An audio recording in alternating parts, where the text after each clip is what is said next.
Welcome to my channel. कैसे हैं आप सभी लोग? आई होप आप सभी लोग बहुत अच्छे होंगे और मेरे व्लॉग्स को एंजॉय कर रहे होंगे। तो जी हाँ, आज है डे 2 इन जयपुर। जयपुर में हम जिस काम से आए थे वो काम हो चुका है। जैसे कि आपने मेरे पिछले व्लॉग में देखा होगा कि हम आए थे खाटू श्याम दरबार में प्रसाद चढ़ाने, जो कि हमारा काम कल ही हो गया। फिर हम नेक्स्ट डे सो गए थे आके, मतलब लगभग हम 7-8 बजे तक वापस आ गए थे। मैं आपको ओवरऑल बताती हूँ।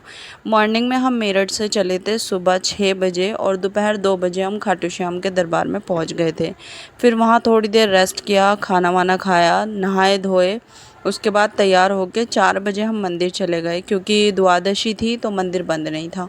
और उसके बाद हम दर्शन करके 7 बजे तक लगभग वापस आ चुके थे। उसके बाद हमने वही खाना वाना खाया, थोड़ा बहुत घूमे और उसके बाद हम पढ़ के सो गए थे, क्योंकि पूरा अच्छा खासा बैठे बैठे गाड़ी में ना कमर दुख गई थी। उसके बाद ये है नेक्स्ट डे का। सुबह उठे, नहाए धोए, तैयार हुए और अब हम निकल गए हैं नाहरगढ़ के लिए। मैं पहले भी जयपुर 2-3 बार आ चुकी हूँ और मैंने पूरा जयपुर देख रखा है, पूरा जयपुर एक्सप्लोर कर रखा है, तो मुझे हर जगह जाने की ज़रूरत नहीं है। बस एक हमारा नाहरगढ़ का बायोलॉजिकल पार्क रह गया था, बायोलॉजी पार्क। और यहाँ पे ना बस बहुत सारी चीज़ें हैं जो मुझे लगा था कि एक्सप्लोर करने लायक हैं, और हमारे पास टाइम भी था क्योंकि आज ही हमें मेरठ के लिए रवाना भी होना था। हालांकि मन तो मेरा रानी सती और 1-2 जगह और जाने का था, लेकिन जिस लोकेशन पे हम थे ना वहाँ से लगभग 300 किलोमीटर आगे पड़ रहा था वो सब। तो फिर मुझे लगा कि नहीं, वहाँ कन्वीनियंट नहीं है। फिर हमें बुआ जी के भी घर जाना था, तो वो भी लगभग 50 किलोमीटर दूर पड़ रहा था, जिसमें आधे से ज़्यादा लगभग 1.5 घंटा तो लग ही जाता। क्योंकि ये जो पीक टाइम होता है ना दोपहर का, उसमें क्या होता है ना कि लोग अच्छे खासे ट्रक वगैरह बढ़िया क्वांटिटी में चलने लगते हैं और रश हो जाता है। सबसे ज़्यादा प्रॉब्लम आती है ट्रैफिक की वजह से, और अपना व्हीकल हो तो फिर तो बहुत ज़्यादा दिक्कत हो जाती है। तो यहाँ पे ना मैं निकल गई थी और ये देखो, ये खूबसूरत नज़ारे। सच बताऊँ, अगर कहते हैं ना कि राजस्थान जो है वहाँ पे गर्मी रहती है, तो उसको थोड़ा बहुत जो कंट्रोल कर पा रही है ना गर्मी, वो है यहाँ के पेड़ पौधे। लोगों ने ना इतने पौधे लगा रखे हैं, पेड़ लगा रखे हैं, जिसकी वजह से थोड़ा बहुत तो ऑक्सीजन और ठंडक छाएँ मिल जाती है। और यहाँ पे देखो, मैं ना आपको ये घास में दिखाई थी, यहाँ पे जो छोटे छोटे फूल थे। कहते हैं ना प्रकृति हमारी इतनी खूबसूरत है कि अगर इसमें पानी भी नहीं डाला जा रहा तब भी ना इतनी खूबसूरत फूल ऑरेंज कलर के, अलग अलग कलर के निकल रहे थे।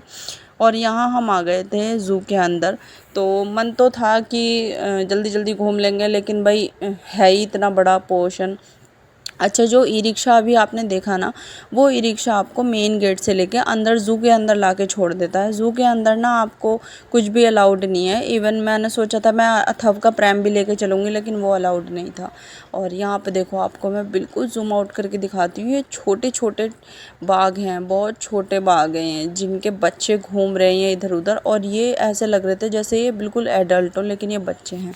और यहाँ पे ना छोटे छोटे जो बाघ थे, ये इतना शैतानी कर रहे थे ना, मतलब क्यूट बहुत लग रहे थे, पर ना एट द सेम टाइम डर तो लगता ही है। क्योंकि जब हम ज़ू के अंदर जाते हैं ना, तो हम उनके माहौल में गए हैं, उनके एरिया में गए हैं।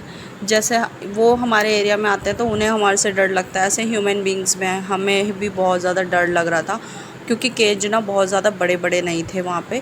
और भालू से तो कहते हैं ना, बियर से तो वैसे भी बचपन से सुनते आ रहे हैं कितना डर लगता है कि वे अगर पीछे आ रहे हैं तो फिर आप, एक कहानी थी पुरानी कि जब भी भालू आए तो सांस रोक के लेट जाना, ऐसा फील कराना कि मैं मर चुका हूँ, ताकि वो आपको सूंघ के चले जाए और हर्ट ना करे। लेकिन ऐसा कुछ भी नहीं होता। फिर भी अगर वो इंसान को देखते हैं तो वो जो भालू होते हैं वो इंसान को बिल्कुल पूरी तरीके से ख़त्म कर देते हैं। जान बचाने का कोई रास्ता होता ही नहीं है। अब हम आ गए थे यहाँ पे ऑस्ट्रिच देखने।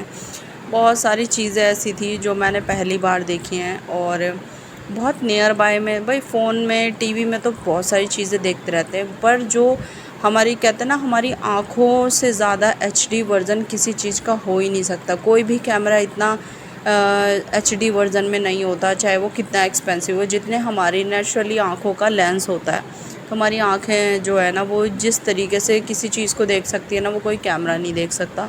तो लाइव देखने की बात ही थोड़ी सी कुछ और हो जाती है। और बच्चों के साथ तो और भी ज़्यादा मज़ा आता है, क्योंकि हम बच्चों को ना बेवजह डराते भी रहते हैं कि ऐसे कर देगा वहाँ मत जाओ। तो थोड़ा सा ना अच्छा भी लगता है, बचपन वाले दिन याद आ जाते हैं। और मेरे हस्बैंड ना बहुत मतलब इनको ये था कि फटाफट देखो और चलते हैं, क्योंकि हमें ना आगे भी बहुत जर्नी कंप्लीट करनी थी। तो मैंने इन्हें फ़ोन कैसे पकड़ाया, तो इन्होंने मेरा फ़ोन अपोज़िट डायरेक्शन में कर दिया। खैर कोई बात नहीं है। और उसके बाद हम यहाँ पे आ गए थे। इसे मुझे नहीं पता क्या कहते हैं, आप कमेंट सेक्शन में ज़रूर बताना। और ये था सेल्फ़ी पॉइंट और भी हैं इसमें, जो शायद आपने थंबनेल में देख लिया होगा। और सेल्फ़ी पॉइंट बहुत सुंदर, बहुत ही शांत, और मतलब सच बताऊँ, हल्की बहुत गर्मी थी, लेकिन मेरठ के अकॉर्डिंग वहाँ बहुत ठंडा था इलाका। पिछले 2 दिन में अब गर्मी बढ़ी है जब से हम वहाँ से यहाँ आए हैं। और वहाँ पे जो हवाएं चल रही थी, पेड़ थे, उसकी वजह से ना आधे से ज़्यादा जो धूप थी वो कंट्रोल हो रखी थी। तो इस वजह से ना इतना फ़ील नहीं हो रहा था। हर हर 5-10 कदम की दूरी पे ना एक वाटर कूलर था, जिसकी वजह से ना ठंडा चिल्ड पानी को पीने को मिल रहा था। तो मैं इस सेल्फ़ी पॉइंट की बात कर रही थी। ये अर्थ के ऊपर एक रेनबो बनाया गया है, जिसके ऊपर बहुत सारे एनिमल्स को शोकेस किया गया है और बताया गया है कि आधी दुनिया तुम इंसानों की है और आधी हमारी है। तो प्लीज़ इन लोगों के लिए थोड़ा सा सेक्रीफाइस करो, मत बनो इतना अपडेटेड, लेकिन पेड़ ज़रूर लगाओ, क्योंकि आपके लाइफ में ना ये बहुत ज़्यादा ज़रूरी चीज़ें हैं जो आपके भविष्य में आपके बच्चों के काम आएंगे। कहते हैं ना, आपने वो कहावत सुनी है ना कि बड़े बूढ़े कहते हैं कि परदादा हमारे ज़मीन ख़रीद गए होते तो कितना अच्छा होता। तो हमारी जो जनरेशन है वो कहेगी पेड़ लगाए गए होते तो कितना अच्छा होता। यहाँ पे तेंदुआ देख रहे थे हम। तेंदुए भी 2 किस्म के थे अलग अलग, एक की ब्रीड छोटी वाली ब्रीड थी और एक ये फुल लेंथ वाला था। और पीछे की तरफ ना उसकी मदर थी। ये लॉयन था जो कि सो रहा था। इसको मतलब वही है, जगाना पत्थर मारना बिल्कुल अलाउड नहीं था। तो फिर बस चुपचाप खड़े होकर देख रहे थे। और ये है देखो नाहरगढ़ का जो बायोलॉजी पार्क है, वहाँ से घूम घाम के हम बाहर को निकले और कुछ ही दूरी पे ये चट्टान दिखी। भाई मुझे तो बहुत मज़ा आया। और ये चट्टान देखने में ना जितनी खूबसूरत लग रही है, उससे 10 गुना ज़्यादा खूबसूरत सामने खड़े होकर देखने में है। और बहुत सारे आपने वीडियो फ़ोटोज़ में देखे भी होंगे कि बहुत सारे लोग फ़िल्म्स जो बनाते थे पुरानी, वो इन्हीं जगह की होती थी ज़्यादातर। और गाइस, वीडियो अच्छा लगा हो तो like, subscribe, share, bell icon को क्लिक ज़रूर कर देना। यही तक की थी हमारे खाटू श्याम जी की यात्रा। और ये मेरा जयपुर का लास्ट ट्रिप है, शायद अब पता नहीं कितने साल बाद वहाँ जाने को मिले। और मिलते हैं नेक्स्ट व्लॉग में, तब तक के लिए बाय बाय।